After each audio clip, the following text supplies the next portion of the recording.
Hello and welcome to Cheshire Audio. Now today we're going to be doing another retro review, which I've not done for a while, but I've had an opportunity, very kindly a customer has lent me an amplifier to review.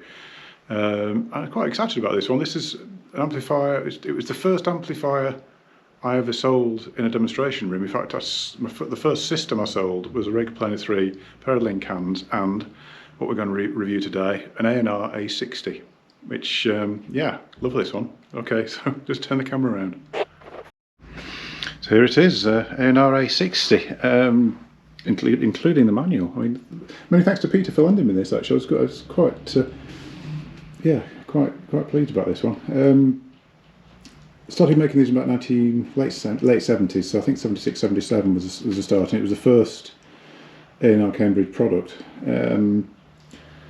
Slightly confusing around this time because the name Cambridge was sort of used on quite a lot of products around this time, because allegedly there was a street in Cambridge where there were a lot of hi-fi manufacturers. I think Quad were on it, Mission were on it, Audio Lab at one point, A&R Cambridge. Oh, my mind's gone blank now, but there was quite a few all together on the same street, and quite a lot of them carried the Cambridge name on the front panel. Mission, anything electronics wise from Mission were called Mission Cambridge. Although the other obviously was Cambridge Audio, not to be confused by Cambridge Audio that are sold by Richer Sounds now. Although there is a link with the name, not the Stan Curtis Cambridge Audio, and A&R Cambridge. Now A&R Cambridge, that stood for Amplification and Recording Cambridge. Which was later, after this, probably in the 80s, I think, with the Alpha amplifier was shortened to Arcam. So obviously Arcam still exists, but I think they still trade as A&R Cambridge. So and there's a few things that had the A&R Cambridge name on. There was a matching tuner for this called the T21, and they did a big pre-power, which was a different looking thing altogether, really, under the A&R branding as well. So yeah, there was a few products, but quite, like I say, after a short time became Arcam. Now the A60 was kind of a class leader in its day. I mean, like I say, I sold these early on. It was it did really well in reviews, and it was very, a very big seller for them. It was sort of criticised for being a bit underpowered, which I think was a little bit unfair, because I think what the situation with the A60 was that the volume didn't really kick in. The actual pot that they used didn't really kick in until much further round on its travel. So you tended to find that you'd be using with a record player, you're probably using it around half to 3/4 on the volume. But as you turned it, would get substantially louder. So it wasn't as though it didn't go loud. It's just it felt as though it didn't have much power because the volume seemed to kick in very light. Unusually for a specialist amp, got bass and treble controls. Also unusually for a specialist amp, we've got a filter, which I think the filter used to tail off the treble above about 10 kilohertz, so it's to sort of quieten down noisy recordings or quieten down a noisy radio broadcast. Don't see things like that anymore. That was from another era, really. The 70s, most amplifiers in the 70s would have various filterings and tone control. Sometimes it would have a treble bass and mid control on them, but later on these sort of things were removed as they cause more problems than they solve, really. So particularly in the specialist side of the market, they were kind of dispensed with, as generally quite often balance controls were as well, and you just have a volume and a selector. Selector wise, we've got disc, which is record player, tuner input, auxiliary, so a spare one, and tape.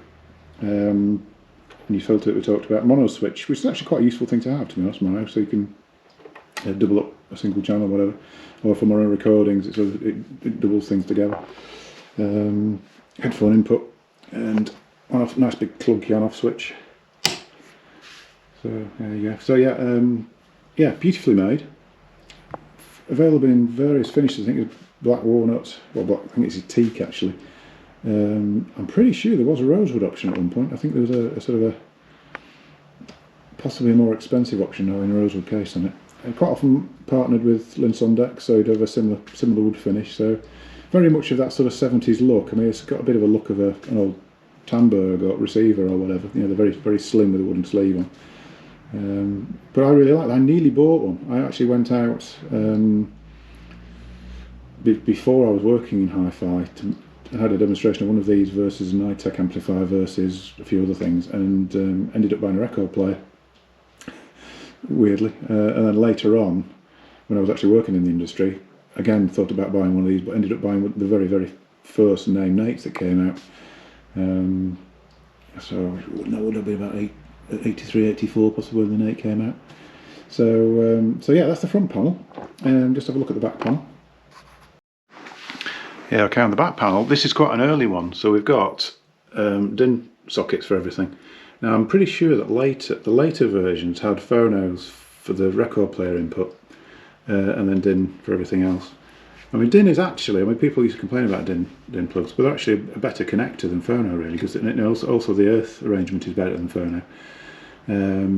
Yeah, I'm sorry, Peter, I was going to listen to this, but I haven't actually. I need to go and try and find. This is the same story again. Sorry, it's an ongoing saga with Peter. I haven't got my DIN adapter. I need to find a DIN adapter. So yeah, that could be interesting. But I really want to have a listen to this. Little heatsink, speaker connectors. The switched one, I think, was because if you could either have the speakers connected and when you plugged in the headphones, everything stayed on, or if you use the switched inputs, then it would switch out the headphones when you plug the headphones in. Could be wrong on that, but I'm pretty sure that's what it was. Yeah, sound quality wise, and I'll just turn it round. We'll do sound quality with it facing us, right? Yeah, and sound quality wise, it was quite a warm sounding amplifier. By warm I mean sort of quite a full bass. So almost like a particular signature that it had. They sort of overlaid on music, which was quite endearing actually. Yeah, and it's quite smooth top end as well. It never shouted at you, never aggressive. Like I say, it did sort of feel a little bit underpowered, partly like I say because of the way the volume control worked, but also that it was a quite lazy sounding amplifier. But if you wanted to listen to your music all night, the A60 at this sort of money, I think these were £190. Even back then it was £190. There was nothing else at that sort of money that had that sort of endearing quality to it. Like say, you could put your music on, listen all night to it, and never get tired of it. Very similar in presentation to the sort of more expensive quads and things like that, which had this sort of feel to them really. But sort of as things went on, things started to change, and people started to want probably a bit more detail, a bit more pace out of amplifiers. And I think the A60 kind of came to its end and was kind of killed off by a certain usurper from Salisbury, which will be the subject of my next video. Actually, I've managed to sort of purloin one to do a review of, which would be quite interesting. So that's the next video, but we'll not talk about that just yet. So yeah, thank you to Peter for bringing this in. It's I will try and find my DIN adapter so I can actually plug it in and listen to it.